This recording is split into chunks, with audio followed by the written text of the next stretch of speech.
Bismillahirrahmanirrahim. Assalamualaikum warahmatullahi wabarakatuh. Perkenalkan, nama saya Salsabila Sofiana Fikti. Saya dari kelompok A1. Di sini saya akan mempresentasikan slide 2 sampai dengan slide 5. Nah, yang pertama di sini saya akan membicarakan tentang apa yang dimaksud analisis deskriptif. Analisis deskriptif dapat berhubungan dengan penelitian deskriptif. Maka dari itu kita akan mempelajari terlebih dahulu apa itu penelitian deskriptif. Penelitian deskriptif merupakan penelitian yang dimaksudkan untuk mengumpulkan informasi mengenai status suatu gejala yang ada. Nah, di sini erat kaitannya antara penelitian deskriptif dengan analisis deskriptif. Karena analisis ini berbentuk deskriptif, maka hasil dari analisis tersebut akan diuraikan atau dijelaskan hasilnya dengan kata-kata atau mendeskripsikan hasil sebuah analisis seperti itu. Selanjutnya, yang akan saya bahas adalah pengertian analisis bahasa. Analisis bahasa terdiri dari dua kata, yaitu analisis dan bahasa. Sehingga dalam hal ini kita akan mempelajari satu persatu ya dari kata tersebut. Apa itu analisis?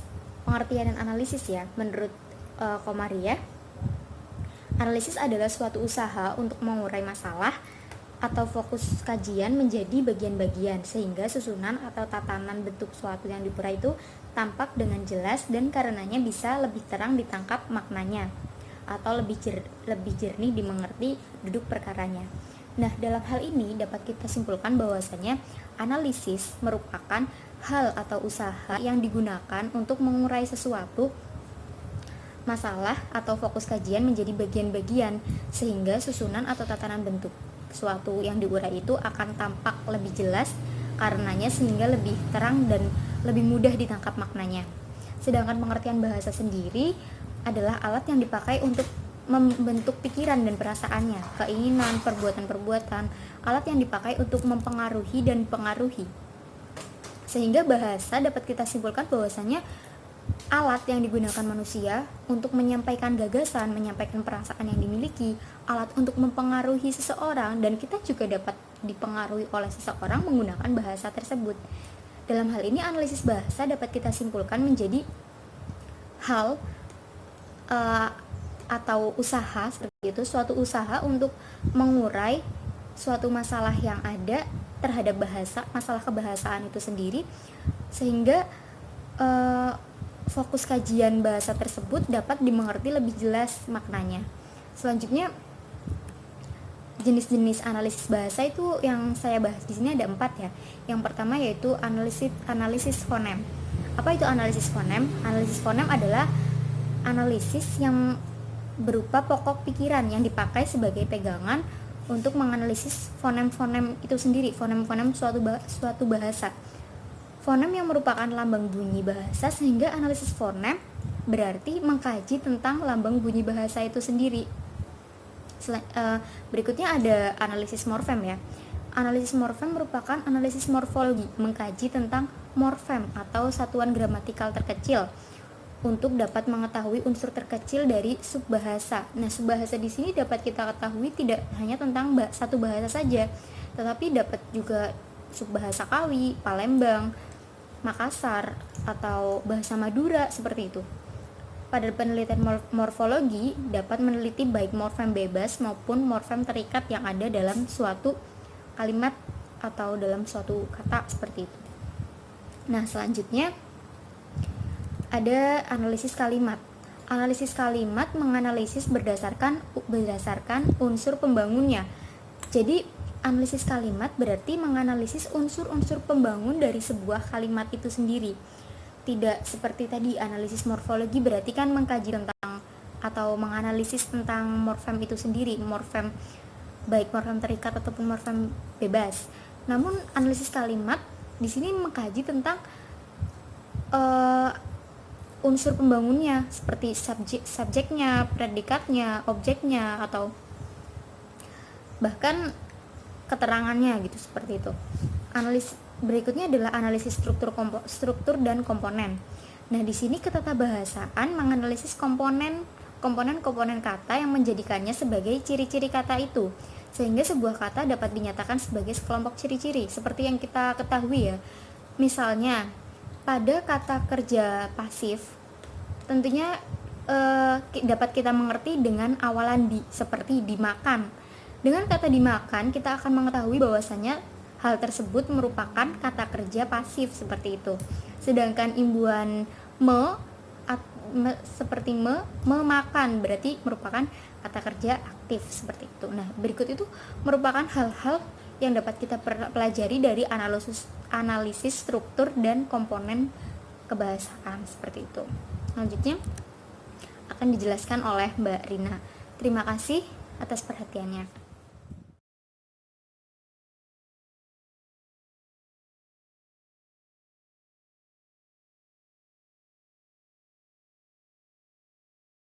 Oke, di sini saya selanjutnya akan menjelaskan mengenai materi kelas 7, teks laporan hasil observasi, teks deskripsi, dan teks eksposisi. Yang pertama, masuk pada penjelasan mengenai teks laporan hasil observasi. Teks laporan hasil observasi adalah sebuah teks yang memaparkan hasil observasi secara sistematik dan objektif berdasarkan fakta yang ada. Berikutnya, ciri kebahasaan teks laporan hasil observasi. Yang pertama, adanya konjungsi, dan, tetapi, dan lain-lain. Yang kedua, kalimat simplek atau kalimat yang terdiri dari satu verba. Yang ketiga, kalimat kompleks atau kalimat yang terdiri dari dua atau lebih verba. Yang keempat, kata kerja atau verba. Dan yang kelima, kata benda atau nomina. Selanjutnya, di sini ada salah satu contoh teks hasil laporan observasi yang berjudul Mengenal Lebih Dekat Hewan Reptil Yuk. Nah, di sini pembahasannya adalah reptil adalah salah satu kelompok hewan vertebrata dengan sejarah terpanjang. Dengan kata lain, reptil merupakan hewan berdarah dingin, yaitu suhu tubuhnya bergantung pada suhu lingkungan. Selanjutnya, ada 4 hewan reptil yang dijelaskan di contoh teks hasil laporan hasil observasi. Yang pertama, kura-kura. Kura-kura merupakan hewan reptil tercepat di dunia. Mungkin kura-kura jika di darat mereka adalah hewan terlambat saat berjalan, tetapi jika kura-kura tersebut berada di air, mereka memiliki efisiensi dan berjalan sangat cepat. Yang kedua, ular. Ular adalah salah satu makhluk paling ditakuti di muka bumi. Salah satu jenis ular yang mematikan adalah ular derik. Dan yang ketiga, bunglon. Bunglon akan mengubah warna tubuh mereka untuk kamuflase dan berbaur dengan latar belakang. Jadi di sini bunglon akan berubah warnanya atau beradaptasi jikalau bunglon itu sedang berada misal di pohon yang berwarna coklat. Bunglon tersebut akan berubah warna menjadi coklat. Misal di pohon atau di daun yang berwarna hijau, maka bunglon tersebut akan berubah warna menjadi hijau. Selanjutnya, buaya. Buaya adalah reptil terbesar yang hidup di air. Selanjutnya, ciri kebahasaan yang ditemukan oleh teks hasil observasi dengan contoh yang tadi sudah dijelaskan. Yang pertama, adanya konjungsi atau kata penghubung. Teks laporan hasil observasi tersebut dapat ditemukan konjungsi atau pada kalimat pertama paragraf kedua, yaitu kalimatnya biasanya seluruh tubuh reptil tertutup oleh kulit kering atau sisik. Yang kedua, konjungsi dan pada kalimat pertama paragraf ke-6. Selanjutnya, dijelaskan adanya kalimat simpleks atau kalimat yang terdiri dari satu verba. Dapat ditemukan pada kalimat kedua, paragraf kedua, yakni Kulit ini menutupi seluruh permukaan tubuhnya. Kalimat tersebut menjelaskan di situ memiliki satu subjek dan satu predikat serta satu objek, sehingga dapat dikatakan sebagai kalimat simpleks. Selanjutnya, kalimat kompleks. Adanya kalimat kompleks atau kalimat yang terdiri dari dua atau lebih verba. Di sini dijelaskan pada bagian yang menjelaskan tentang kura-kura.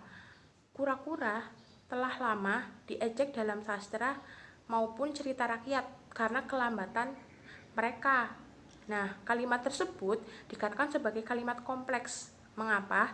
Karena memiliki dua struktur yang memiliki makna setara, yakni sastra dan cerita rakyat, yang dihubungkan dengan konjungsi dan. Jadi, sastra dan cerita rakyat. Berikutnya, kata kerja atau verba. Pada kalimat jenis kura-kura akuatik dapat berenang dengan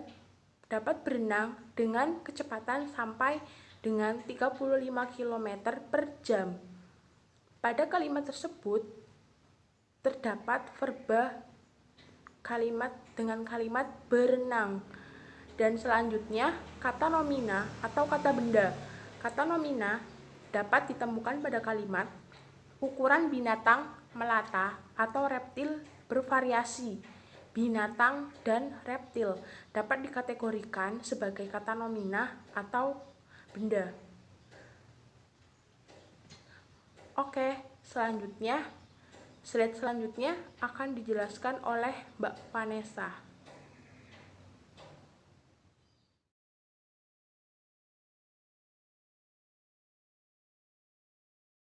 Wabarakatuh.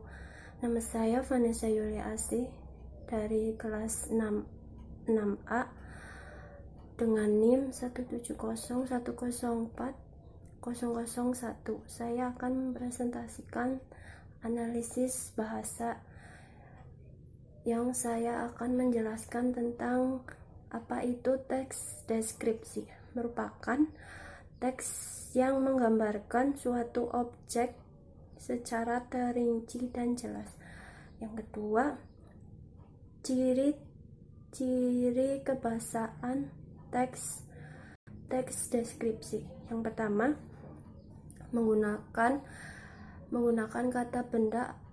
kata benda suatu topik yang dideskripsikan.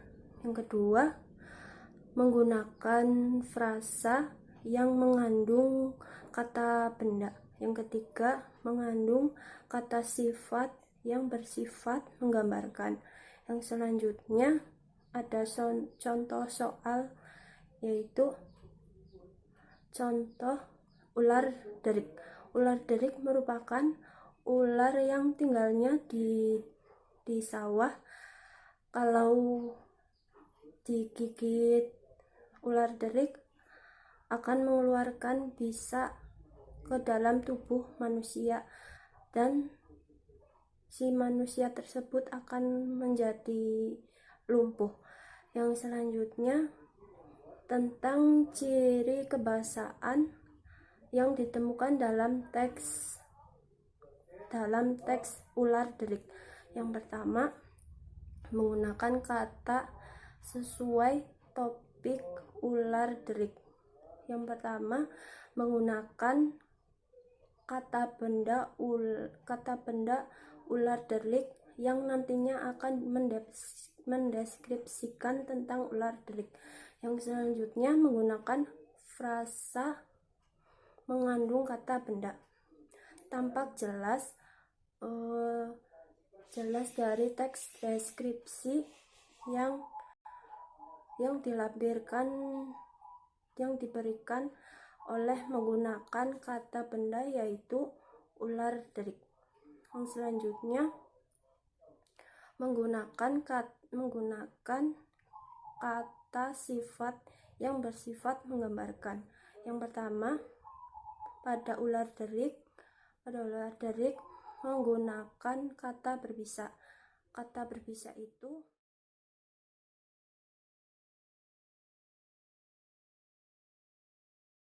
Assalamualaikum warahmatullahi wabarakatuh. Saya Suciati Lestari, NIM 100. Saya dari kelompok 1. Di sini saya akan menjelaskan tentang teks eksposisi. Nah, apa itu teks eksposisi? Teks eksposisi merupakan sebuah karangan atau paragraf yang mengandung informasi atau pengetahuan yang mencoba digambarkan dalam bentuk yang padat, singkat, dan jelas. Adapun tujuan teks eksposisi yaitu untuk menjelaskan atau memaparkan informasi tertentu sehingga dapat menambah pengetahuan pembaca. Nah, teks eksposisi adalah jenis teks yang berfungsi untuk mengungkapkan gagasan atau mengusulkan sesuatu berdasarkan argumentasi yang kuat. Tetapi teks eksposisi ini berbeda dengan teks diskusi, yang dimana teks diskusi ini berisi dua sisi argumentasi. Sedangkan teks eksposisi hanya berisi satu argumentasi, yaitu sisi yang mendukung atau sisi yang menolak. Nah, struktur teksnya adalah pernyataan pendapat atau tesis, argumentasi, dan penegasan ulang pendapat. Nah, adapun ciri kebahasaan teks eksposisi yaitu ada 3. Yang pertama, adanya pronomina, kemudian yang kedua nomina dan verba, dan yang ketiga adalah konjungsi atau kata penghubung. Nah, di sini saya mengambil contoh teks eksposisi yang berjudul Fungsi Jantung Manusia. Nah, secara umum, fungsi jantung adalah memompa darah ke seluruh tubuh dan menampungnya kembali setelah dibersihkan organ paru-paru. Hal ini berarti bahwa fungsi jantung manusia adalah sebagai alat atau organ pemompa darah pada manusia. Sebagai pemompa darah, jantung menyediakan oksigen darah yang cukup dan dialirkan ke seluruh tubuh, serta membersihkan tubuh dari hasil metabolisme atau karbon dioksida. Untuk melaksanakan fungsi tersebut, jantung mengumpulkan darah yang kekurangan oksigen dari seluruh tubuh dan selanjutnya memompa ke paru-paru. Caranya, darah pada jantung mengambil oksigen dan membuang karbon dioksida. Pada jantung, darah yang kaya akan oksigen yang berasal dari paru-paru dipompa ke jaringan seluruh tubuh manusia. Nah, bertambahnya usia seseorang akan sangat berpengaruh terhadap fungsi jantung. Penurunan fungsi jantung akan semakin drastis apabila terdapat keadaan lain yang mempengaruhi fungsi jantung itu sendiri. Sebagai contoh, terjadi infeksi otot jantung atau selaput otot miokarditis atau perikarditis. Berkurangnya oksigen karena penyempitan pembuluh darah yang menyuplainya sering disebut sebagai penyakit jantung koroner. Bertambahnya massa otot, meningkatnya tekanan, dan sebagainya. Hal ini berarti jantung yang bekerja secara terus-menerus selama masih hidup akan berpengaruh terhadap kemampuan fungsi jantung secara berangsur. Nah, dari contoh teks eksposisi tadi yang saya analisis yaitu yang pertama adanya pranomina. Nah, pada hal ini berarti bahwa fungsi jantung manusia adalah sebagai alat atau organ pemompa. Pronomina pada kalimat tersebut yaitu pronomina non persona atau kata ganti bukan orang. Hal ini, pada kalimat hal ini menunjukkan atau menggantikan kalimat yang sebelumnya. Kemudian yang kedua adanya nomina dan verba. Nomina pada teks eksposisi berjudul Fungsi Jantung Manusia, yaitu pada judul pun nampak jelas bahwa jantung, kalimat jantung merupakan kata yang berbentuk nomina. Sedangkan verba pada teks tersebut terdapat pada beberapa bagian. Salah satunya yaitu pada kalimat secara umum fungsi jantung adalah memompa darah ke seluruh tubuh. Nah, pada kalimat tersebut verba yang dimaksud yaitu memompa, yang diartikan sebagai kegiatan mengisi. Kemudian yang ketiga atau yang terakhir adanya konjungsi atau kata penghubung. Nah, penggunaan kata penghubung dan yang mudah ditemukan pada teks ini. Contohnya pada kalimat secara umum fungsi jantung adalah memompa darah ke seluruh tubuh dan menampungnya kembali setelah dibersihkan oleh organ paru-paru. Nah, sekian presentasi dari kelompok 1. Mohon maaf apabila masih ada kekurangan. Wassalamualaikum warahmatullahi wabarakatuh.